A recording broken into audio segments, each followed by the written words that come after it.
Hey everybody, welcome to the Breaking Barriers podcast. My name is Pastor Bobby, and we have a special edition today because we are live at the very end of our Breaking Barriers conference. I have Pastor Andrew with us, Pastor Jonathan, and Pastor Brian. And what we're going to be doing today at the podcast, we've had a number of talks around growth and sending and multiplication and all that stuff. And so we've had a ton of good feedback and questions. And so the podcast today is really going to be jumping into those, some of the most pressing questions, stuff to sort of engage with. So I'll turn it over to you, Pastor Brian. This is Breaking Barriers, where we help pastors and churches grow so that they can go.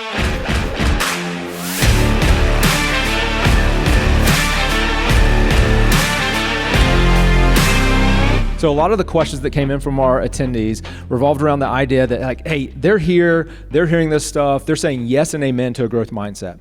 But they know when they go back home, there are other people in their church, maybe it's other staff members, maybe it's lay leaders, who just aren't quite there. They kind of feel icky about this growth. So what are some practical ways that they can lead others to believe and act on growth being a good thing? I think that the number one thing that we can do in that way is just begin to fearlessly talk about it. And if God has wired you up and you're one of the leaders, one of the higher capacity leaders on your staff, or maybe you're the lead pastor, the vision's coming out of your guts, and we've got to be able to not hide what is in our heart. And what that's going to do is going to do two things. Number one, it's going to win some people over. They want to follow you. Maybe they've not engaged with these things. It's a little bit like that alligator story I told yesterday. There's a lot of stuff in the anti-church growth movement that sounds really good when you first hear it. And then when you actually investigate it just a little bit further, you're like, yeah, I don't know if that really squares, So you might be able to win some people over as you begin to talk positively about church growth and growth in any area, all these areas of our life. But the second thing that it's going to do, this is hard, okay? But the second thing that it's going to do is it's going to show us pretty fast who is culturally unaligned with where you're trying to go, and it's going to help them, help you see that they probably need to be in a different culture. They need to make an exit. This is not going to work for them. When you begin to narrow in on vision, you attract people to your vision, but people that are not attracted to that, they sort of no longer have a place to hide. When you're narrowing that tent, it's just like, man, this is where we're going. This is what we're doing. I'm telling you, if you do something radical next year, like say, one of the church planners here, he told me that his vision that God's birthing in him is to see 25 baptisms in 2025, which is awesome. All right, they're a smaller church, man, getting off the ground. The second you say that out loud and say, man, we are putting a goal of 25 baptisms next year, you are going to have some people that say yes and amen, and I have been dying for vision like that. Like I've been waiting for somebody with the boldness to say out loud, this is what we're trying to do. And you're going to have others that say, how dare you try to do something like that and make some kind of goal and all, and all that kind of stuff. And it's going to be all this anti-church growth stuff and all this kind of cloaked in piety and all that. Maybe you can win some of them over, but if you can't, at least you're going to be able to see who they are and help them get into a culture that maybe fits the way they're wired a little better. That's awesome. I would just add kind of what you're saying, Andrew, is like, just don't pit numerical growth against something else. Like, if you're big on, community or discipleship or whatever, that's great. Like, just talk about that. Don't feel compelled that you have to say, hey, growth, and then immediately pit it against, well, we're not just about growth, and that's kind of just the conference speak that I think ends up kind of creating this culture where people kind of feel ashamed to talk about wanting their churches to grow. I also would say, I think the average people in our churches, they love seeing the church grow. I mean, it's awesome to them. They love seeing people come to Christ, new people they work with. I mean, there's very kind of churchy people that are going to be like, well, is it just about numbers, whatever? But I do think the average person just in your church is going to just love, when more people are coming and getting baptized and the mission's happening. Yeah, one of our churches that are here at this conference from Georgia, he kind of mentioned to me like the exhaustion that he feels by having to qualify everything when it comes to growth. So like you can't just unapologetically say like, hey man, we're really excited that Christmas this year we're going to try to see 100 first-time guests. Then he had to do a whole 2 pages of more, but it's not just about the numbers, and it's not just about this, and he felt like it was exhausting to him. And I think what it showed is you got probably some misalignment on staff, and you either got to win those people over, and your volunteer teams win those people over, or if they're just not on board with where you're going, they're going to need to figure that out. Maybe God can they can go somewhere where they're going to be more aligned. Hey, I would say last night up at Natty Green's, great time. We're sitting up there, and some of the guys from Houston, we're talking about some of these things, and they're talking about how a lot of the churches that they're kind of interacting with in their area, they're super into sending, multiplication, and all of that, and because of that, they're sort of anti the growth stuff. And so it's like, how do we make sure that we talk about both of these things? And I think that's a key to it, is when you have churches that are really into multiplication, helping them understand that to continually be able to multiply and to continually be able to send, you have to keep growing. Because if you send all your people and you're not growing, you ain't got nobody left to send. And so you've got to grow to be able to send. And so those two things have to stay married. All right, so a lot of questions came in also related to this idea of embracing pragmatism. Okay, and so this sparked some questions related to, hey, what's the wisdom in when do you lean into pragmatism? Is there any time that you should not be pragmatic as a church? Andrew, you specifically used the phrase consecrated pragmatism. I love that. So how do we consecrate our pragmatism? Well, we got that phrase from Chuck Lawless, who heard it from Peter Wagner back in the day. He was telling us about that. But I think that the consecrated pragmatism to me is the heart behind the intentions of it. I think something can be wise or unwise, but that is inherently unclear. Like you can read the book of Proverbs and try to figure out what is wisdom, what is not. But for me, I think that I don't think you could put it in a right or wrong category. Our church has never done a big, if you come to church, you get a raffle ticket to give away a car.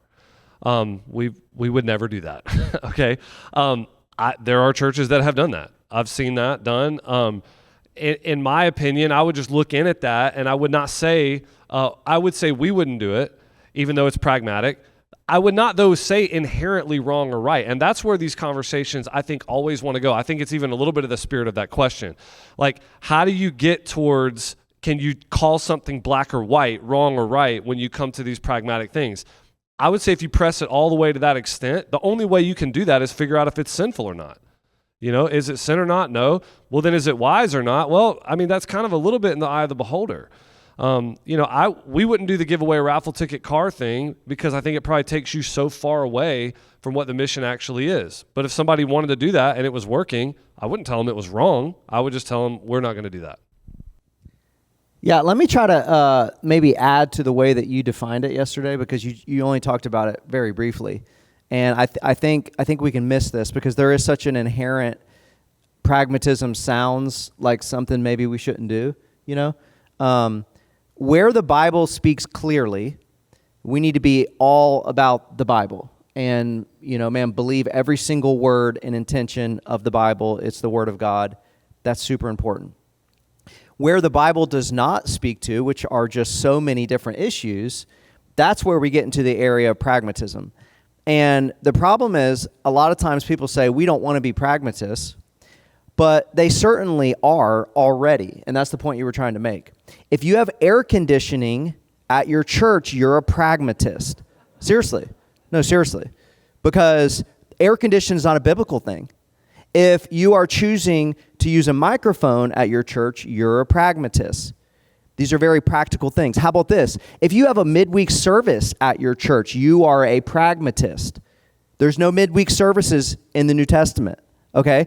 These are just practical things that the Bible doesn't speak clearly to. So the point you were making was, if you're already going to do practical things, at least do them well. Like, give it your best shot to do the stuff in the Bible that's not clear. Taking in money out of church is a very good example, right? There's some very clear biblical principles about money, but it says nothing about bookkeeping, accounting, whether you're going to do an audit, how to have controls around finances. You could do that stuff bad, or you could choose to do that stuff good in a way that people are going to look in and say, that's a good way to do that. That's the point you're making. Like, hey, man, let's do the stuff that's not in the Bible as well as we can do it. Because a lot of times people that say we're not pragmatists, basically what they do is they're just on technology and everything else from about 40 years ago. Website's bad. The technology's not very good. They have a microphone, but it don't work half the time. Projectors don't work half the time. We're just saying, man, do the stuff as well as you can, resources allowed and all of that stuff. Yeah, so it's pursuing excellence in alignment with that theological vision that you're going after. I think that people view pragmatism as like in competition to faith. And I think, it's almost like, man, if you're using these tools of marketing, of websites, best practices around groups. I mean, think about churches now. A lot of churches now have moved away from Sunday school and into groups. And what are they doing? They're making a pragmatic choice. We don't want to spend the money on the real estate when our people already have houses. It's a pragmatic thing. It's not and so I think that what we're saying, I think a consecrated pragmatist maybe looks at all of those tools extremely positively. Like, we don't look at them as, man, well, if we're doing that, it means we're not trusting in what the Lord has given us. We look at it and go like, man, God has given us all these tools. If we keep going and we get sharper and God keeps giving us more wisdom, we're going to have even better tools and we're going to do more things. And we just view it that way. We have a spirit of like, this stuff's awesome. We can use it. Man, we want to try to use it to the glory of God. Awesome. All right. So next question revolves around preaching. We believe that preaching has a primary role in disciple making, but not everyone is gifted or called to preach. So how can we avoid the mindset where a church member feels like their only role in disciple making is to invite people to hear the, quote, anointed preacher? Man, I want to hear what you guys have to say about this, but this is near to me because I think that what we have kind of been steeped in. Okay, so the question is, everybody doesn't have the gift to preach, so how do they engage? Well, what did we do in the church over the last 20 years? We took that pendulum, we swung it all the way the other way. And what we said is, well, everybody must have the gift of evangelism, And so everybody should be, we're all involved in disciple making, but what that looks like for every single person, whether they are a leader, a pastor, a stay-at-home mom, a business person, is, that they are individually soul winning, individually raising people up that can then individually go soul win. I mean, how many times have we heard this stuff? You haven't made a disciple until your disciples made a disciple who made a disciple who made a disciple, right? And it's this individual lineage kind of thing. And I think what we're saying is, no, it's really not that. Everybody's not gifted to preach. Everybody is not gifted in evangelism. In the same way everybody's not gifted in generosity. It doesn't mean everybody shouldn't be attempting and to be equipped to give, even though they're not maybe given the gift of generosity. I think the same thing is true of evangelism. We want to equip our people to be able to share. But there are going to be people in our church that individually win souls like crazy over the course of their life because God has supernaturally wired them to do that. All right?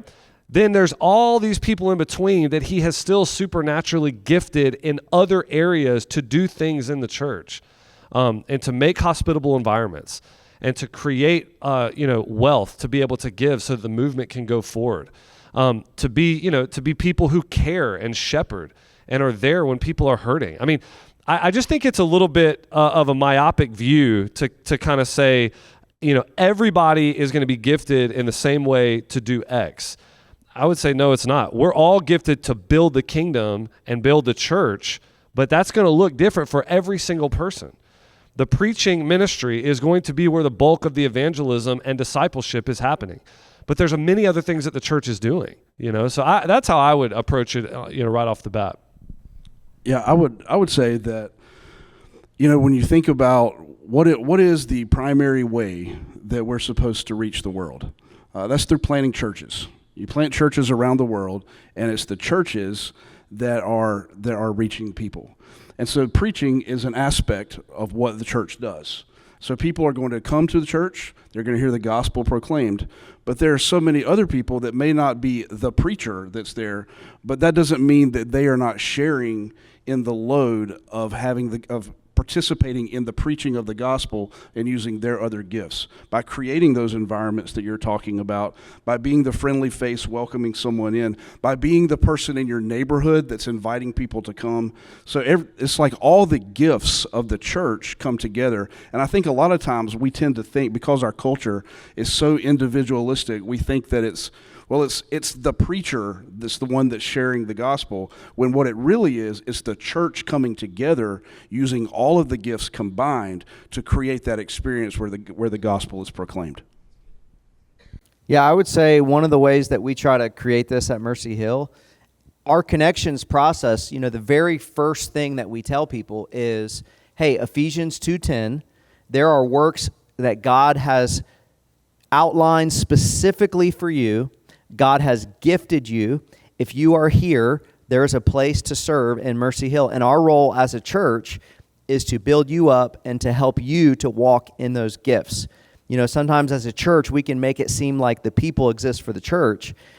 And, hey, we got to use you. We got to have, serving this and that. We're very clear, hey, the church exists to build you up. This is why we're here. This is what the church is. And not to make one spiritual gift feel more important than another one, because, that's the body of Christ. We're all playing our part. Just one quick example, something I've been encouraged at here at Mercy Hill. One of our campuses that were sort of started out of necessity over the last year, our North Regional campus, that campus is almost totally run by volunteers, and it's amazing. People getting there early, just totally owning not even our staff, like just people using their gifts and just owning it, and it's one of our largest campuses, and there's so much energy and momentum, and it's like, man, how awesome is this? These people are here just owning the mission, and that's what it's all about, like there's not one gift that's more important than another, and that's the body of Christ. Man, we just find ourselves in this weird age in the church where someone who faithfully serves in kids ministry with 7 and 8-year-olds and teaches them the Bible every single week, you have church consultant guru people that would divorce that from disciple making. That's crazy. But that's where we live. It's like, well, no, you just like serving kids, but we're talking about like making disciples that make disciples that make disciples. We're talking about like, and all they mean is one-on-one mentoring. Well, that's what they mean. But, to me, that's crazy. Like what we need to do is say every single person that's out there in our churches, they're not a cog in the wheel. They're uniquely spiritually gifted. We're trying to help them figure out, man, where does that plug in so that you can play your part? We're not all an eye. We're not all a hand. We're not all an ear. It all goes together, and we come together as the body, and, man, we need to celebrate that. I didn't say this yesterday in my talk, but like, right now we live in an age where I think when people say like who discipled you, they're looking for you to tell them one name. And it's like, man, in my life, over the course of my life, when you start adding up the people who have discipled me, it would be hundreds of people. And I think that's true of any believer. If they ever taught you a Sunday school lesson, man, if they ever were there early to set up things so that you could be at an event for a camp, if they were ever there, if they preached, if they led worship, they are in that discipleship tree in your life. And it's not just this one person who happened to, read The Way of the Master with you one time or whatever over 6 weeks. Like that's my discipler, So I think that's what we're trying to get away from and say, man, everybody has a role to play. Whether you've invited someone in, you're helping with kids, you're on the work production team, you're preaching the sermon, God's gifted you to be part of the thing that's helping it go. Yeah. Thank God for Daniel and Brandon in your life, right? Yeah. They are my disciplers, though, actually. Daniel and Brandon are my mentors, one-on-one mentors, yes. Yeah, it reminds me, sometimes we even say this, the sermon starts in the parking lot, right? To kind of heighten the value that everyone plays in the church body. All right, so one attendee is leading a church and looking to start a second service. And so they'd like to hear your thoughts on going to either a second Sunday morning service versus a weeknight service, similar to like what we do here at Mercy Hill on Thursday nights. Yeah, I would say the way that we view that, a lot of times when you have one service, you're asking the question, when do we have enough people to go to 2 services, and do we have enough momentum for that? And that's a reasonable question to ask. But the way that we view it is you're going to be able to grow a lot easier by having two services anyways. And so if we can help it, we always try to attend one, serve one.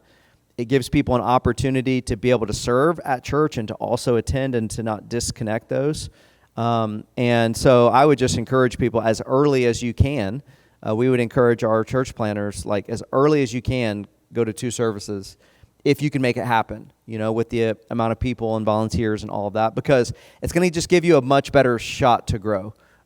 We have just found, honestly, the more services you have, the more opportunity to grow because of people's schedules, when people can come. I mean, it just provides more opportunity. So I would definitely do the two services on Sunday before probably doing an additional service.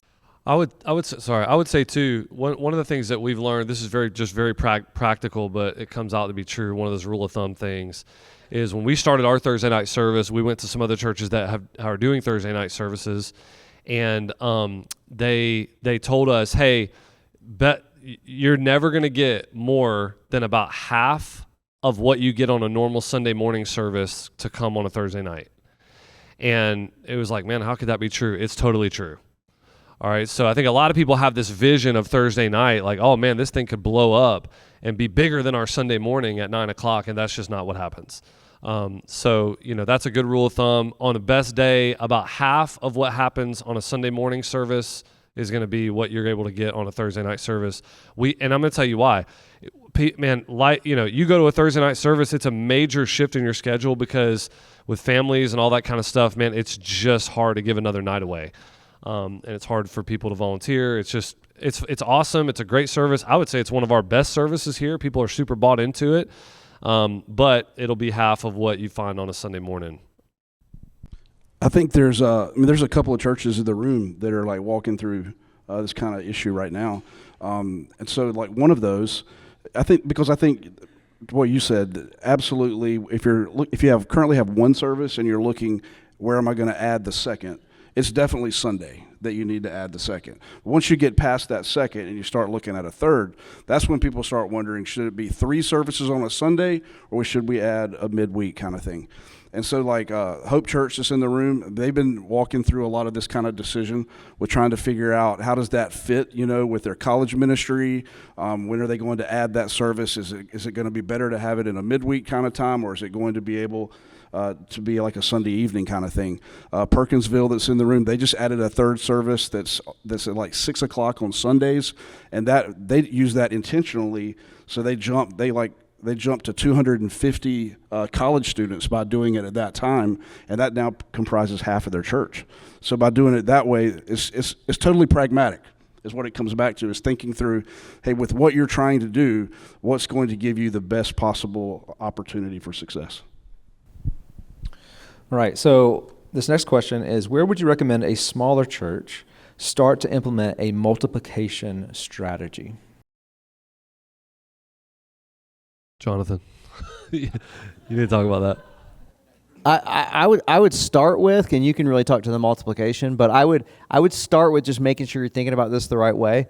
I did a breakout at a state convention thing a while ago on sort of this topic, and I was just like, hey, we got to be really careful to make sure the starting place is, hey, the most important thing for multiplication is growth. That's the most important thing. So let's make sure we're not thinking about multiplication before we think about how many first-time guests, baptisms. You go to Acts 2, right? The disciples come from where? They come from the crowds. So there has to be a focus on the crowds. That is the book of Acts. That is Acts 2. And so I would just say, like, hey, what's harder, to multiply or to reach a bunch of people in the crowds? And it's like we got to start with the crowds before we get down to the multiplication, because you can't send out people, you can't multiply what you don't have, right? I mean, if you have 50 people, you send out 25, now you got 25. You send out another 25, how many you got? You got no people. So we got to be growing first. I would say, just to like cut straight to it, like probably with serve teams. getting more people involved. So if you're a smaller church, maybe you're not ready to jump to the 2 services yet, but there are ways that you can create more opportunity for people to step into serving opportunities.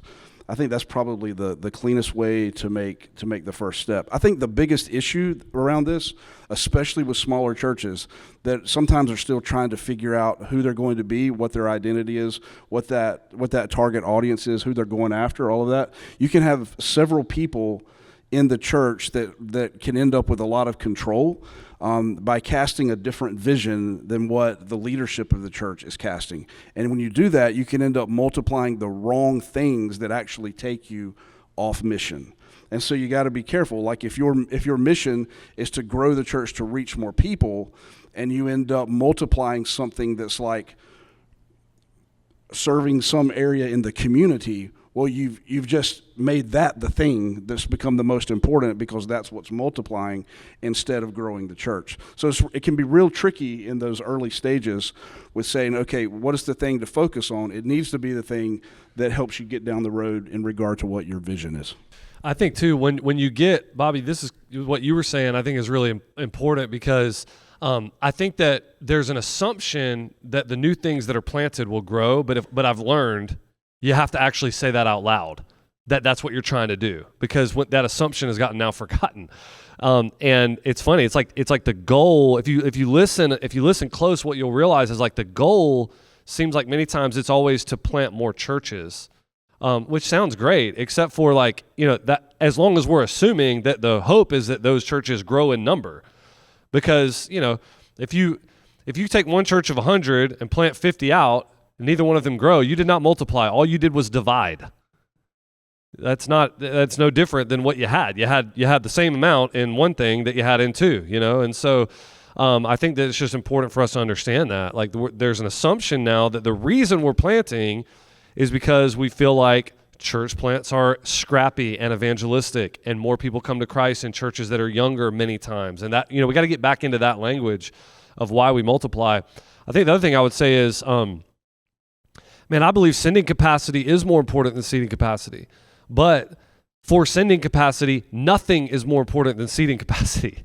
If it's saying, hey, it's all about sending, or sending is more important than seating, is like saying the resurrection is more important than Christmas. It's like, yeah, well, I get that, and I sort of agree with that. The resurrection is the most significant thing that's ever happened in the history of the world. No Christmas, no resurrection, If you don't have business success, you can't get to generosity. So you can't start, just really focusing on the one and sort of demonizing the other, or else you're going to undercut it and the whole system stops. To add to what Jonathan said, like, okay, if you're a smaller church and you're thinking about multiplication, here's the principle for all of us for multiplication. It's getting people in your church to do something that is inconvenient for them. That is the principle of multiplication. So if there's 2 Sunday school classes in your church, or 2 community groups, and the church is growing and you now need 3, if you have a community group you love, do you want to leave your community group to go to a new community group? No. Multiplication is, I get to the point in terms of character and belief in the mission where I'm now willing to say, I don't want to leave my group, but for the sake of the mission, I'm now going to go to this new group. That's all multiplication is. And if we can't get people to take really small steps like that, you certainly are not going to get people to take the bigger steps of actually moving somewhere, or going to be a missionary, or going on a mission trip. You're just trying to get people to do stuff that's inconvenient for them, but it's all about the mission of God. And so we could do that on any level, right? I mean, a church of 20 people can do that. Yeah, there's something that you can multiply. And calling people into those small steps is so important. Jonathan, you mentioned serve teams. So that's a good segue for this next question, because we talked about the principle that engagement drives attendance. Okay, and so what is our target ratio of volunteers serving to people attending an event? So this goes into some math, right? Jonathan's not the numbers. He's not the numbers guy. Totally out of this. Do you know, though? I have no idea what the ratio is. Here's what I know. It should be higher. Okay.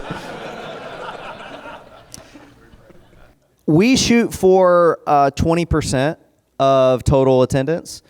And, just we haven't talked a ton about how important numbers and metrics are, but we really believe, man, you can't manage it if you do not measure it. So this is something that we look at the highest level, our executive team meeting, every single week. And if we're not at the 20%, it's highlighted in red for everybody to see. And there's probably 12 or 15 metrics like that. But so, for example, if there was 1,000 people on a Sunday total attendance, we would expect that 100 people or 200 people, 20% are serving. And so we've been under that at times, and we've really tried to emphasize, hey, we got to raise up more leaders, we got to raise up more team leaders. And then, Pastor Andrew, you can speak to this. When it comes to the bigger events, like Christmas or something like that, that number is going to need to go up like dramatically. And we use that as an opportunity to try to call people into serving maybe that don't normally serve. Yeah, I just mentioned that. I think I mentioned it yesterday at some point. I can't remember what talk it was, but the 20% thing is right. But the thing is, on those big days, it's going to be such a higher number of attendance that we got to really juice those the numbers for serving. So, for us, like when we go into a big day like Christmas or Easter or something like that, the ask is always twofold. It's always serve one and bring to one. Serve one and bring to one. Don't come alone, and also don't come just to receive. Do not teach your kids to receive without giving. Like, you don't come in and just sit and receive. That's a volunteer organization. So if you get 20%, you're doing pretty well. But the messaging is, man, don't just come and be one who receives without giving. Like, you need to give your time and your talent away. Another thing you brought up that I think is important is because this is a prime example, I think, of where you go to something like this, you go home, you start to talk about some things in different ways, and you get pushback. And here's where you get the pushback. You start getting serious about numbers and data, and people just get all squirmy about it. It's just like, man, this feels business-like. It doesn't feel spiritual or whatever. And man, it's just one of those things that sounds slick. It sounds spiritual. It's not about the numbers. It's not about the data. It's about people. That just sounds so good. And then you put it under the microscope for like 1 second, and it's just bull. It's just not helpful. It's like, does anybody have that type of attitude about the amount of money that comes into their church? I mean, is there a church in here that I said, how much money came into your church last year? And you get on your little mortar stone or whatever, and you're like, it was about this, it was kind of close to this number some way. Or is it like, no. When it comes to money, I know every single penny that has come in because of the audit, because of what we're going to do with, with our generosity statements. Like, I know every single penny. I bet you that's kind of where we are. And I think to that, I would just say, like, how dare we count money? How dare we count money better than we count people? Why would that be more important? That our money would be something that we keep a really close eye on. I had an interesting conversation with a guy in Greensboro who I love, brother, in Greensboro, they're leading a good church. And, he was talking to us about our group ministry, and I could just tell, man, he was wearing as a badge that they don't do systems around group because they do people, right? They do spiritual, they do people, they do relationship, they don't do systems. And I'm talking to him, and I'm that's fine. I don't really care, but I don't know about the third thing that got said. It just got under my skin a little bit, okay? And so I said, hey man, I know you guys are super into people shepherding. How many people exactly were in y'all's community groups this week? And he was like, I think he gave me a very rounded number. Oh yeah, we got 200 people in groups. I said, no. How many people were in your groups this week? As in the last 7 days? Well, I'm not really sure. Oh, you don't know? No, I don't know. Why? Well, I mean, we just have about this many. Oh, you don't have a system for that? No. Man, how in the world could you know who they are if you don't even know how many there are? And if you don't know who they are, how in the world could you know how they are? So the idea of we do spiritual, but that doesn't mean numbers, is just like, man, it just, you put it under the microscope and it crumbles. Like in our system, if you don't come to group two or 3 weeks in a row, guess what happens? You get flagged for that. Somebody's going to call you. Somebody's going to ask a group leader like, hey, what's going on with them? Oh, they had football practice. They're jumping back in. No problem. Or, hey, you know what? One of their kids is really sick. They need a pastor to call them. Oh, good. You get to that conversation by having the numbers. I mean, what we say is like, man, the numbers are not the finish line. They're the starting line. But it's hard for us to do ministry without knowing the data, in my opinion. So there's various church sizes represented in the room, and a lot of them are reaching a barrier, kind of the lid of like, man, we're right at 200 people. We're trying to break through that threshold. What might be some good data points that they need to keep tracking that's going to help them overcome those barriers? I mean, I would say first-time guests is huge to be able to keep a lock on that. I don't know if you've talked about that this year, but I can't remember if it was in one of your talks or not, but when we came up on the 10 years, one of the things that Andrew had kind of discovered in looking through the numbers is that we had sent 150 people. It was the whole 10-to-1 thing, and we had baptized 1,500, and there had been 15,000 first-time guests. And so just like understanding that first-time guest thing is the lever, it's the lead measure for what leads to the growth. And so when we started tracking that, Bobby set some goals around some first-time guests last year, and that we chased, and man, that was just that helped everybody kind of dial in on making sure that was the thing that everybody was going after. Yeah, and I think the starting place for kind of different growth barriers would just be, man, how many seats do you have in the auditorium, and what's the percentage of those being filled? How many available spots for kids ministry, and what's the percentage of those being filled? How many parking spaces, what's the percentage of those being filled? And then your speed of decision making. When the church is growing and you do need to launch more stuff, or you need to multiply, does that take 6 months to make a decision, or can you make a decision, in 2 or 3 weeks around that? I would say that's the starting point for figuring out, okay, things have gone well, but it feels like we're hitting a barrier. 200 is a common barrier, 500 is a common barrier, 1,000 is a common barrier, and there's just on and on. But you gotta know what some of those numbers are, or you don't actually know like where the actual barrier is. So like those three things: the seats in the auditorium, the kids space, and the parking. One of the things we do at Mercy Hill, we measure that across every service, every campus. So one of those things our executive team looks at every week is, hey, we basically say, where has the tire run over the hose, and we'll see, hey, if there's a service that's happening multiple weeks, then we have to figure something out, or you'll just naturally hit that barrier. So at one of our campuses, for example, our Northeast campus, over the last year, we launched a third service, and it was just like we had to do that. Otherwise, we were never going to get past that barrier that we kept hitting. And that threshold is typically 80% capacity? Yeah, 60 to 80%. There's kind of a field capacity too. Like this room, these chairs are smaller, these aisles are smaller, so it's hard to literally sit, people in every single seat in here. I think the most common mistake that I see churches do is they just think that their capacity is whatever their auditorium size is. And it's just not. Like, your capacity is equally shared between parking, kids ministry, and auditorium size. So if you have an auditorium that can seat 500, but you don't have the ratios to park the amount of cars, whatever it is, 2.1 humans per car, or whatever we use, it just doesn't matter that you could have an auditorium of 5,000 seats. Doesn't matter.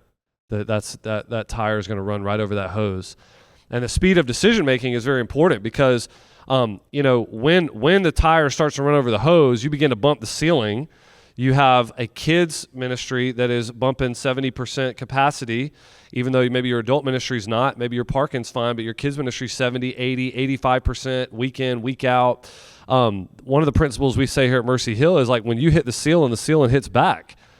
So when you if you just keep bumping that ceiling and just keep letting it go, you're going to solve your own problem eventually by people leaving or not coming anymore. Like, if you're 85% of one of those things over and over and over and over, trust me, you're going to solve the problem. It's just going to be because you end up being back under that number because you didn't.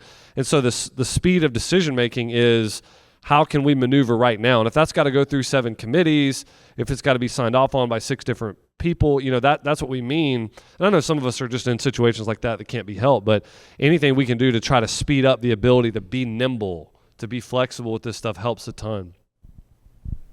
All right, I think we got time for one more question. And let's think about other ministries in the church: student ministry, kids ministry, worship ministry. How do we encourage those ministries to think growth-oriented and to implement a growth strategy? Yeah, well, at Mercy Hill, we treat all those ministries the exact same way. So all the ministries need to have a vision, need to have goals. They need to know how many people were there.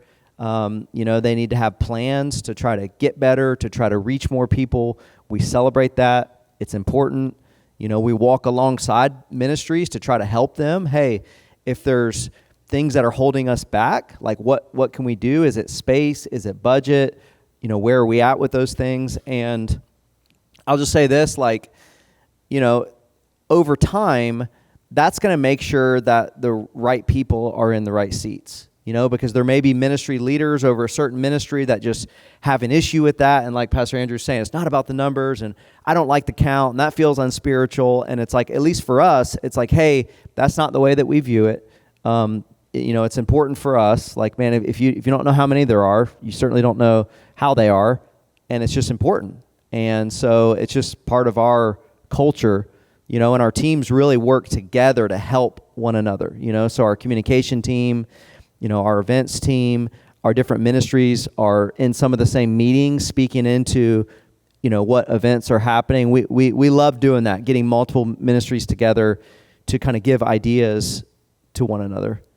What would y'all add to that? And we don't get to, and I've said this yesterday, we don't get to control what God does with this stuff, but we do get to control what we're trying to do.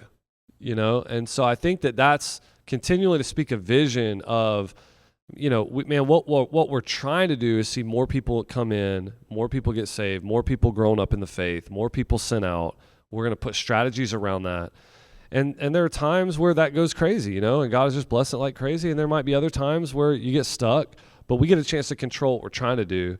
And it's important that all of our ministries are aligned on what they're trying to do, what they're praying that God would do in their ministry. A lot of the ministries in our church where they may feel under-resourced at some point in time. And when things are growing, that's when more resources are given to that particular ministry. And so one of the ways that is encouraged is by, hey, when your ministry is growing, then there's going to be more access to more resources. And when your ministry is not growing, well, that's not going to be as available. And so when you have a whole culture that's bent around the growth is the norm, then that's kind of the world that you live in. So everybody knows the expectation is whatever it is that you're leading, everything in that is up and to the right. Let me give one more example to kind of connect the dots on this, okay? So we know here at Mercy Hill, just based on our own data, we've almost seen 2,000 baptisms in 12 years. We know that half of those have been college students. So probably 1,000 college students have been baptized. And we know that half of the people that are sent out of Mercy Hill as missionaries or that go on church plants were college students that we met on the college campus. So that's the output. That's extremely important to reach college students because they're a huge part of sending here at Mercy Hill. So I would say this, in terms of our college attendance at the actual gathering, we are obsessed with that. We know those numbers every single week. We're praying, man, how can we help with budget, with leadership, anything we could do. So our college gathering, we're sitting here on Wednesday morning. Our college gathering happened on Tuesday night. All three of us know how many people were there last night. We already know that number because we're celebrating it. It's something we've been praying for. And I think that just shows you the connection between, a ministry growing and focusing on that and then the ultimate output of multiplication, mission, what we're trying to do. It's been a really good conversation. Great questions that you submitted. Thank you for submitting those. Any final thoughts as we wrap up here? All right. Well, hey, maybe your question did not get answered, but that helped us to think of subjects that we need to address in future podcast episodes. So check out the podcast, and we'll look forward to answering those questions then.